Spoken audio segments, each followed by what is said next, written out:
Selamat malam, selamat datang di Mata Najwa. Saya Najwa Shihab, tuan rumah Mata Najwa.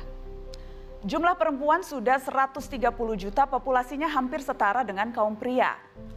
Namun keterwakilan perempuan belum terlalu memuaskan, walau politik afirmasi perempuan sudah berjalan. Target 30% perempuan di Senayan terhalang oleh berbagai situasi dan keadaan.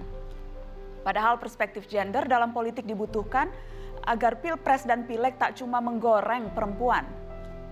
Apa yang bisa diharapkan dari para politikus wanita? Bagaimana agar perempuan tak jadi gimik belaka? Inilah Mata Najwa. Politik perempuan.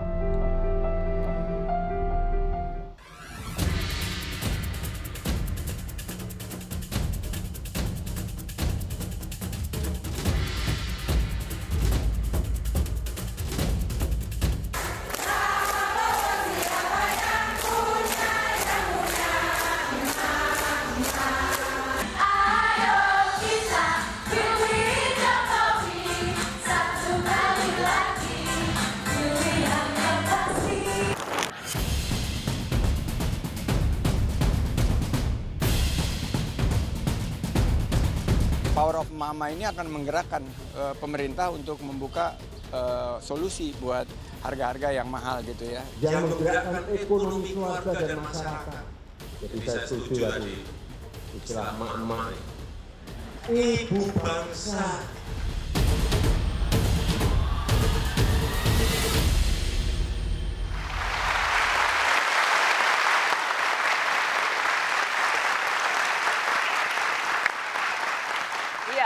Pemirsa, belakangan ini sejumlah isu yang diidentikan dengan kaum perempuan menyeruak dalam narasi yang dibangun oleh dua kubu capres-cawapres dalam kampanyenya. Wacana tentang peran perempuan di ranah politik juga kembali didengungkan. Namun sebenarnya seperti apa sudut pandang para perempuan yang mewakili partai politik pendukung masing-masing kubu atas sejumlah isu yang berkembang? Sudah hadir di Mata Najwa barisan perempuan dari masing-masing parpol pendukung capres-cawapres. Saya perkenalkan dari kubu Jokowi Ma'ruf ada Dwi Ria Latifah, Wakil Ketua Departemen Pemerintahan DPP PDI Perjuangan. Selamat malam Mbak Ria. Malam. Assalamualaikum warahmatullahi wabarakatuh.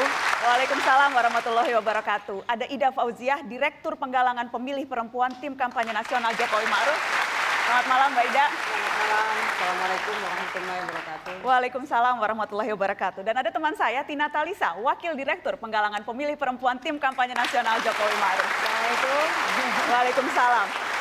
Harus disebutkan jelas masing-masing jabatannya untuk menunjukkan betapa berpengaruhnya sebetulnya perempuan-perempuan kita. Sekali lagi tepuk tangan dong untuk yang sebelah kiri. Hadir juga tentunya dari kubu Prabowo Sandi, saya perkenalkan ada Neti Prasetyani, Direktur Pemberdayaan Ekonomi Kerakyatan Badan Pemenangan Nasional Prabowo Sandi. Selamat malam Mbak Neti. Selamat malam. Assalamualaikum warahmatullahi wabarakatuh. Waalaikumsalam warahmatullahi wabarakatuh. Saya perkenalkan juga ada dari politikus Gerindra, juru bicara Badan Pemenangan Nasional Prabowo Sandi, ada Mbak Edriana. Selamat malam Mbak Nanda. Selamat malam. Assalamualaikum warahmatullahi wabarakatuh. Waalaikumsalam warahmatullahi wabarakatuh. Dan ada Sekretaris DPP Partai Demokrat dari kubu Prabowo Sandi juga, ada Firliana Purwanti. Selamat malam Firly. Malam. Hai semua. Baik. Sudah diperkenalkan, kebetulan semuanya caleg kecuali Mbak Ida. Jadi nanti di akhir saya akan minta mereka mensupport caleg, yang disupport pasti caleg perempuan juga. Iya dong. Kita akan bahas soal itu di belakang, tapi saya ingin membahas di awal dulu bagaimana kita melihat capres yang sekarang tersedia antara Pak Jokowi dan Pak Prabowo, mana yang lebih menarik hati calon pemilih perempuan. Saya ingin ke Anda dulu Mbak Ida. Apa yang biasanya Anda sampaikan sih untuk mengajak perempuan memilih jagoan Anda? Yang pertama, untuk menentukan pilihan yang tepat calon presiden dan wakil presiden adalah melihat rekam jejak capres dan cawapresnya. Melihat prestasi yang ditorehkan oleh capres dan cawapresnya. Yang pertama. Yang kedua, komitmen capres dan cawapres yang itu tertuang dalam visi dan misinya calon presiden dan wakil presiden. Saya kira dua kriteria itu yang harus dijadikan sebagai rujukan perempuan untuk menentukan siapa calon presiden dan wakil presiden. Tapi dua hal itu kan tentunya juga dimiliki oleh capres sebelah. Jadi bedanya apa? Bedanya apakah yang pertama, silakan dilihat rekam jejaknya. Yang kedua, silakan dicek visi dan misi capres dan cawapresnya. Presiden Jokowi adalah, ini capres ya, calon Presiden Jokowi adalah presiden yang sudah memerintah 4 tahun yang lalu. Saya kira data menunjukkan bahwa keberpihakan beliau terhadap perempuan cukup luar biasa. Yang pertama, beliau adalah presiden yang menempatkan perempuan terbanyak sepanjang sejarah. Ada 9 menteri perempuan pada pos-pos yang sangat strategis. Oke. Kemudian program-program yang mengarah pada upaya memberikan pemberdayaan dan perlindungan terhadap perempuan dan anak tentunya. Kemudian yang kedua, dan saya nanti akan bicara panjang dan teman-teman bicara panjang tentang prestasi yang dilakukan oleh Pak Jokowi 4 tahun yang lalu. Yang kedua, yang harus dilihat adalah bagaimana visi calon presiden dan calon wakil presiden itu tertuang dalam visi dan misinya. Ini penting bagi masyarakat Indonesia, terutama perempuan, agar bisa menagih calon presiden dan wakil presiden kelak ketika menjadi dan itu visi misi soal perempuan itu eksplisit tercantum dalam visi dan misinya Pak Jokowi dan Kiai Ma'ruf Amin. Jelas disebutkan bahwa salah satu misinya adalah menguatkan kesetaraan gender dan pemberdayaan perempuan dengan beberapa breakdown dari misi ini. Saya kira ini jelas dan itu tidak ada di sebelah, Mbak. Nanti silakan ditanyakan. Karena bukan kemudian kita ingin mencari pembandingnya. Ya, tapi bukan saya yang harus keutamaan bicara. Atau keunggulan itu menurut Anda? Menurut saya ini penting. Sekali lagi untuk menagih janji calon presiden dan wakil presiden. Baik. Kalau tidak tertuang dalam visi dan misinya, mana mungkin kita bisa menagih komitmennya itu. Baik. Saya kira ini penting sekali lagi buat calon pemilih perempuan terutama. Anda harus melihat secara pasti rekam jejak dan yang kedua adalah komitmen dalam visi dan misinya. Baik, terima kasih. Saya ingin ke Mbak Neti, Direktur Penggalangan Relawan. Pemberdayaan ekonomi kerakyatan. Ya. Apa yang biasanya Anda sampaikan ke calon pemilih? Atau mungkin yang sudah yakin dan perlu diyakinkan lebih jauh. Kenapa Pak Prabowo Sandi yang lebih peduli isu perempuan? Ya, tentu saja saya dan kita semua meyakini bahwa politik itu adalah harapan. Jadi setiap kali ada hajatan demokrasi, entah itu pemilihan legislatif atau pemilihan kepala daerah, bahkan pemilihan presiden, tentu selalu memberikan harapan. Nah, harapan itu yang kemudian dituangkan dalam visi misi, termasuk juga bagaimana seorang paslon kemudian menjelaskan seperti apa turunan dari visi misi itu. Dan saya melihat bahwa Pak Prabowo dan Pak Sandi ini dengan visinya membangun Indonesia adil makmur, memang memotret bagaimana fakta empirik di lapangan. Nah, inilah yang kemudian ada benang merahnya kenapa kemudian saya diminta untuk menjadi Direktur Pemberdayaan Ekonomi Kerakyatan. Hari ini kita melihat bahwa apapun permasalahan sosial selalu saja akarnya, hulunya adalah ekonomi. Ya. Ketika seorang perempuan kita selamatkan dari human trafficking dalam keadaan hamil 5 bulan, alasannya lagi-lagi ya saya butuh makan. Kemudian ketika terjebak pada menjadi pedila atau aila, perempuan yang dilacurkan, anak dilacurkan, selalu saja alasannya adalah ekonomi. Sehingga itulah yang kemudian menjadi visi dari pasangan Prabowo Sandi untuk membangun pilar ekonomi lewat salah satunya adalah pemberdayaan ekonomi kerakyatan. Inilah kemudian yang menjadi alasan ketika saya bertemu dengan masyarakat bahwa hari ini apa sih yang menjadi masalah masyarakat. Hari ini apa yang paling dirasakan oleh masyarakat.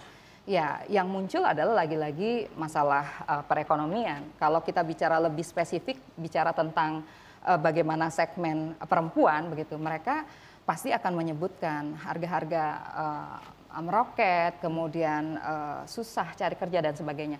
Hal inilah yang kemudian dipotret dan bagaimana caranya agar kita meyakinkan bahwa harapan yang dibawa oleh Prabowo Sandi ini adalah harapan yang kemudian mudah-mudahan bisa diwujudkan seperti itu. Karena berbeda dengan Mbak Ida ya, Mbak Ida tadi jualannya karena memang Pak Jokowi adalah petahana.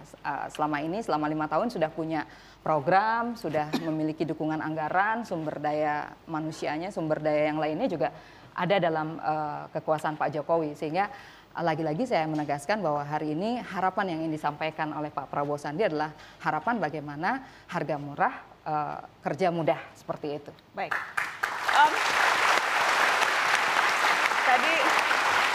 Tadi Mbak Neti sudah spesifik menyebutkan soal isu ekonomi. Ini memang isu yang kemudian paling sering dikaitkan dengan kaum perempuan. Kalau kita bicara kampanye, kita lihat dulu yang berikut ini.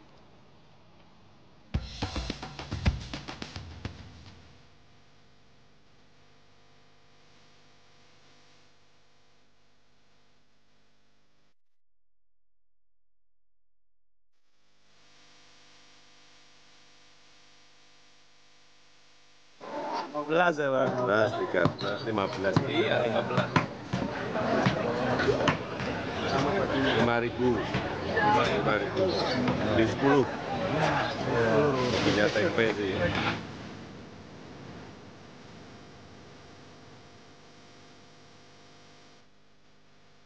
Tempenya standar kayak tempe HP. Tempe HP jadul.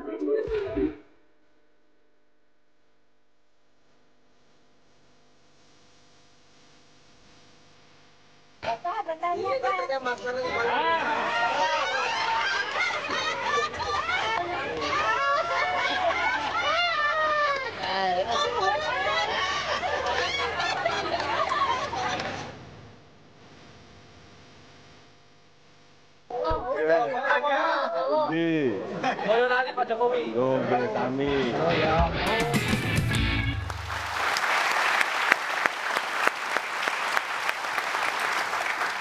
Mbak Ria, harga bahan kebutuhan mahal sampai kemudian Pak Jokowi sempat belusukan juga yang terakhir itu datang ke pasar untuk memastikan harga-harga dan mengatakan tidak mahal. Ini sebetulnya harga mahal itu kenyataan realita atau iklan atau jargon kampanye? Saya pikir mengada-ngada ya jargon kampanye. Masa tempe itu setipis ATM? Itu kan nggak masuk akal menurut saya. Jadi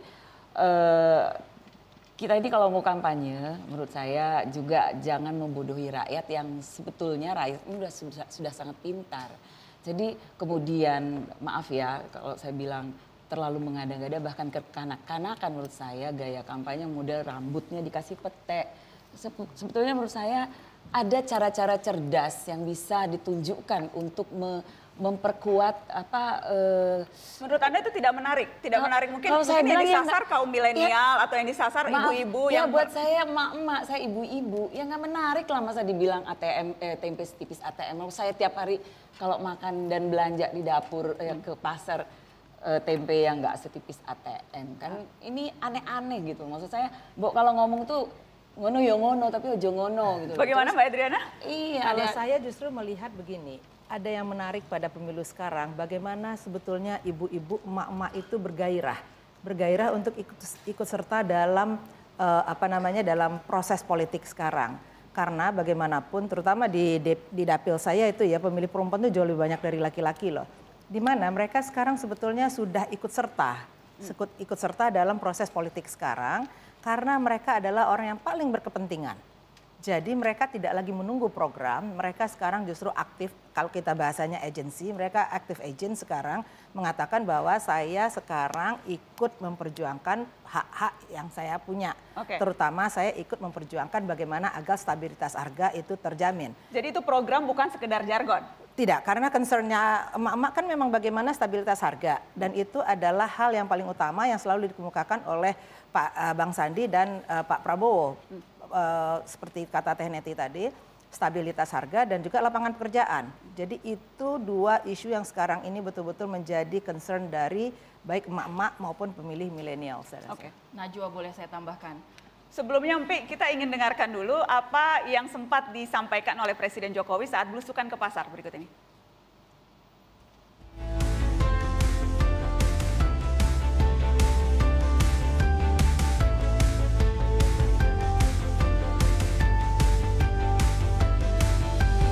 Tempinya gede-gede banget. Harganya 4.000 sampai 5.000. Jadi jangan ada yang teriak-teriak masuk pasar, keluar pasar teriak-teriak harga-harga mahal. Ini bahaya, hati-hati. Bahaya.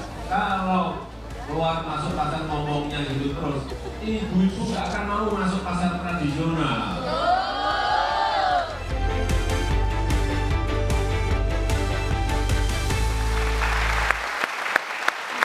Bagaimana Firly bisa langsung disambung? Menurut Pak Jokowi itu bahkan sampai bisa mengancam pasar tradisional. Jangan menganggap remeh suara perempuan yang mengatakan bahwa harga-harga di pasar mahal. Pertanyaan kritisnya adalah kenapa sih yang teriak itu perempuan duluan daripada laki-laki? Itu perempuan ketika dia berteriak harga mahal, dia adalah sistem peringatan dini bahwa ini ada yang salah dengan ekonomi. Karena perempuan berdasarkan data Bappenas, pendapatannya itu 30% lebih rendah daripada laki-laki. Jadi perempuan pasti lebih miskin. Ketika perempuan yang miskin sudah bilang harga mahal, maka itu kita harus segera meresponnya bahwa ada yang salah nih dengan sistem ekonomi. Dan jangan lupa bahwa miskin loh, power jangan merendahkan perempuan. Enggak, ini data. Saya bicara data. Tentu, tapi saya bicara data. Saya bicara data bahwa untuk pekerjaan, untuk jenis dan pekerjaan yang sama, perempuan itu mendapatkan nafkah hanya 70% daripada yang laki-laki dapatkan. Itu data dari PBB. Jadi ketika perempuan bilang harga mahal, itu adalah sistem peringatan dini. Yang kedua, saya ingin lempar ke Tina. Mengenai harga, kita semua kebetulan di sini perempuan. Saya yakin tidak selalu perempuan yang ke pasar. Saya yakin di sini ada laki-laki yang suka ke pasar juga. Tapi kita betul-betul ke pasar. Saya minimal sebulan 1 sampai 2 kali ke pasar modern Bintaro. Mbak Ida biasanya ke pasar Minggu. Dan harga yang kita temukan termasuk pada saat sebelum kami deklarasi kemarin, saya ke pasar Bojong Nangka di Kabupaten Tangerang, Mbak Ida ke pasar modern, tempe itu besar, itu 10.000. Saya ngecek, Ibu tolong potong dong jadi tempe mendoan. Sangat jago motongnya dan dapat 28 potong. Artinya kita berharap bahwa informasi itu disampaikan dengan apa adanya. Kalau memang penantang ini ingin memberikan harapan, menyampaikan harapan dengan mengaburkan kenyataan itu adalah 2 hal berbeda menurut saya. Yang kedua, soal pemberdayaan ekonomi kerakyatan.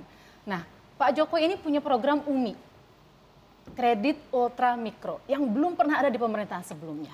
Kredit ultra mikro ini diberikan untuk para perempuan, terutama lewat PNM, 100% perempuan. Nasabahnya sudah 3,6 juta, masing-masing perempuan dapat 2 juta tanpa jaminan. Dan saya lihat langsung, saya ketemu dengan para nasabahnya. Baik. Mau ditanggapi sedikit?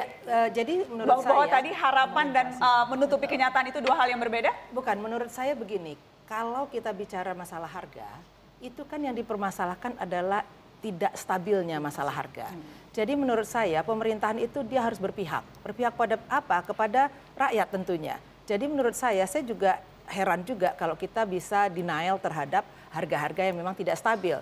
Terhadap bagaimana kenaikan harga itu berpengaruh pada kehidupan masyarakat dan kehidupan perempuan gitu loh. Bahkan year on year September ke September 2,88%. Lebih rendah daripada kalau asumsi makro APBN harga naik atau tidak, lihatlah data PPS sebenarnya inflasi bulan ini berapa. Kita akan lanjutkan. Itu menunjukkan sebenarnya harga di lapangan seperti apa. Kita akan lanjutkan ada soal yang ini. Naik, ada yang turun. Kita akan lanjutkan setelah ini.